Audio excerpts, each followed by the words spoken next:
Bacaan dari Kisah Para Rasul. Sekali peristiwa, Allah menyuruh Petrus pergi ke rumah seorang perwira bernama Cornelius di kota Kaisarea. Di situ Petrus berkata, "Kamu tahu tentang segala sesuatu yang terjadi di seluruh tanah Yudea, mulai dari Galilea sesudah pembaptisan yang diberitakan oleh Yohanes, yaitu tentang Yesus dari Nazaret. Bagaimana Allah mengurapi dia dengan roh dan dengan kuat kuasa. Yesus itulah yang berjalan keliling sambil berbuat baik, dan ia menyembuhkan semua orang yang dikuasai iblis, sebab Allah menyertai dia.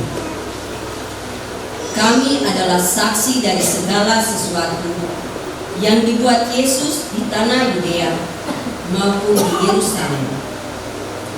Dia telah dibunuh dan digantung pada kayu salib, tetapi Allah telah membangkitkan dia pada hari yang ketiga. Dan Allah berkenan bahwa ia menampakkan diri bukan kepada seluruh bangsa, tetapi kepada saksi-saksi yang sebelumnya telah ditunjuk oleh Allah, yaitu kepada kami sendiri, yang telah makan dan minum bersama dengan dia setelah ia bangkit dari antara orang mati.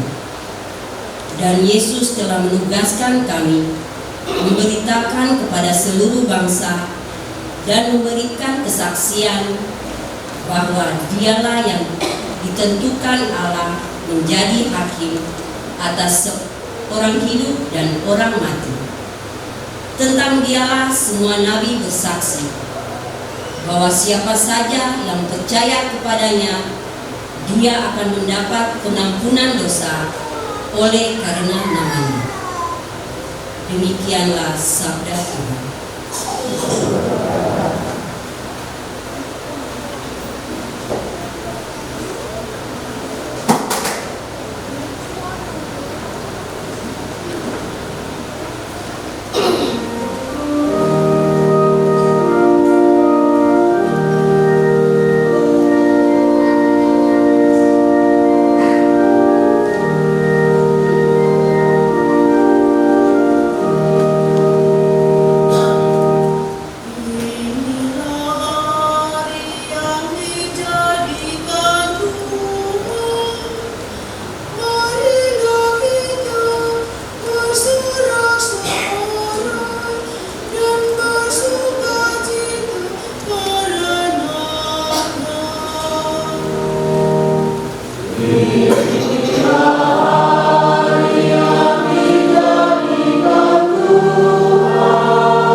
Kristus berada. Bacaan dari surat Rasul Paulus kepada jemaat di Kolose. Saudara-saudara, kamu telah dibangkitkan bersama dengan Kristus. Maka carilah perkara yang di atas, di mana Kristus berada, duduk di sebelah kanan Allah. Pikirkanlah perkara yang di atas, bukan yang di bumi. Sebab kamu telah mati, dan hidupmu tersembunyi bersama dengan Kristus dalam Allah. Kristuslah hidup kita. Apabila Ia menyatakan diri kelak, kamu pun akan menyatakan diri bersama dengan Dia dalam kemuliaan. Demikianlah sabda Tuhan.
Inilah Injil suci menurut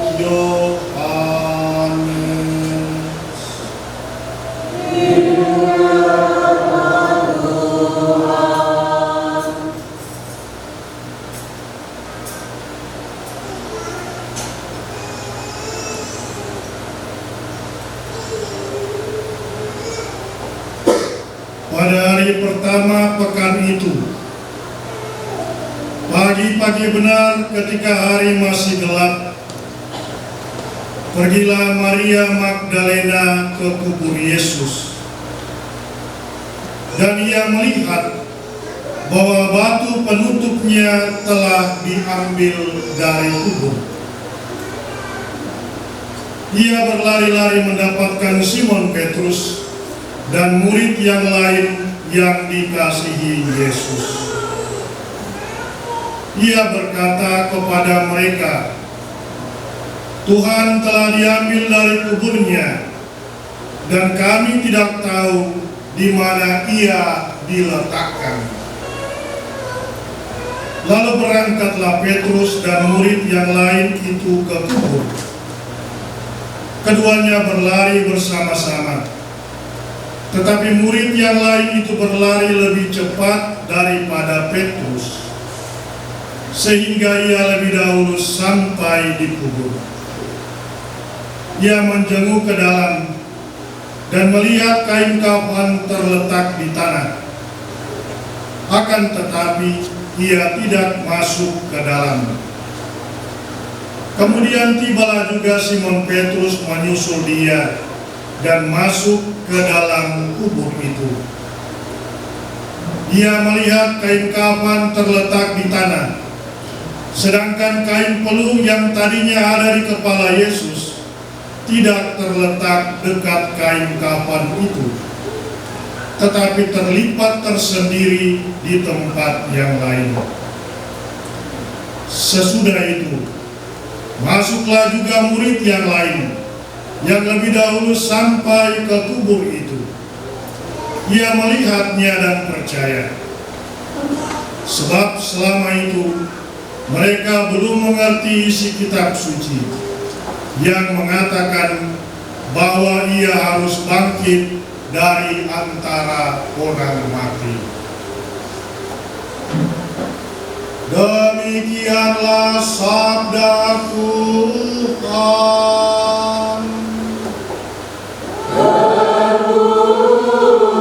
Terpujilah Kristus.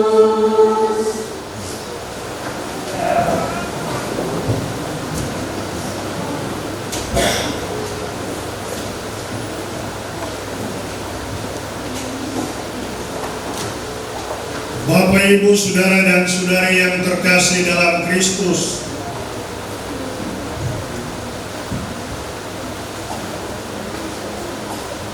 saya ingin mengawali renungan ini dengan sebuah cerita. Ada seorang pria di Bungama, di Kenya, Afrika. Dia bernama Eliu Simiyu. Eliu Simiyu ini bertahun-tahun mengaku sebagai Yesus Kristus. Namun suatu saat ia membuat laporan ke kantor polisi setempat bahwa dirinya terancam. Mengapa? Menurut penduduk setempat, menurutnya penduduk setempat itu akan menyalibkannya pada hari Jumat Agung. Baca dia takut. Sepertinya penduduk setempat ingin membuktikan, ini penting, mereka ingin membuktikan apakah memang Eliu Simiyu ini adalah benar-benar seperti Yesus yang ia klaim selama ini.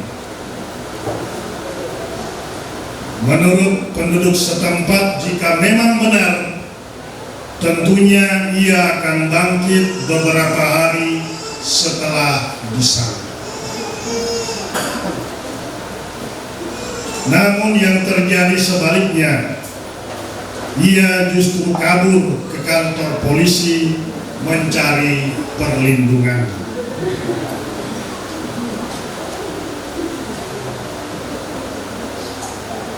Bapak, Ibu, saudara dan saudari yang terkasih, mungkin saja kita juga pernah mendengar atau menemukan ada orang seperti Eliu Simiu ini.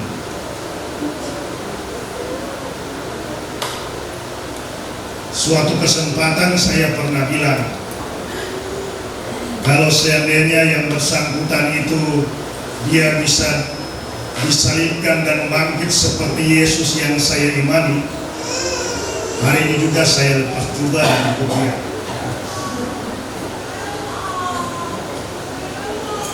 Maka pertanyaannya juga untuk kita, siapakah sebenarnya Yesus yang kita bersama imani? Tentu Yesus yang kita imani itu tentu tidak akan kabur ketika akan disalibkan.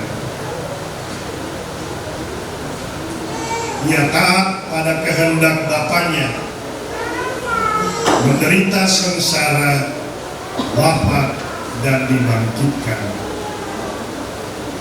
Dalam bacaan yang pertama tadi kita dengar dari Kisah Para Rasul, Yesus yang mereka imani adalah Yesus yang berkeliling berbuat baik.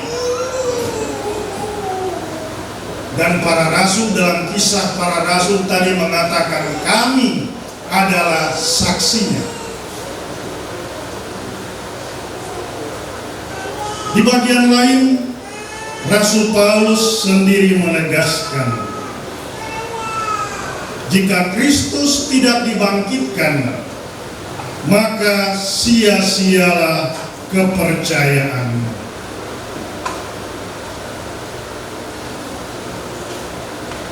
Maka Yesus yang bersama kita imani adalah pribadi yang mencapai kemuliaannya, bangkit dengan jaya.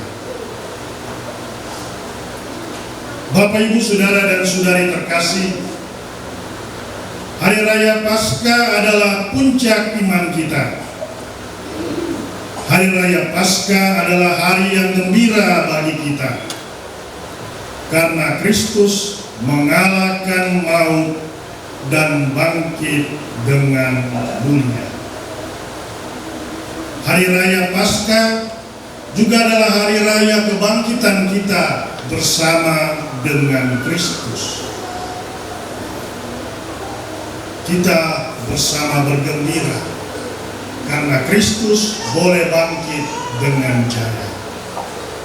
Maka tepatlah ketika perarakan tadi kita menyanyi, Kristus bangkit, Kristus mulia, mari kita wartakan.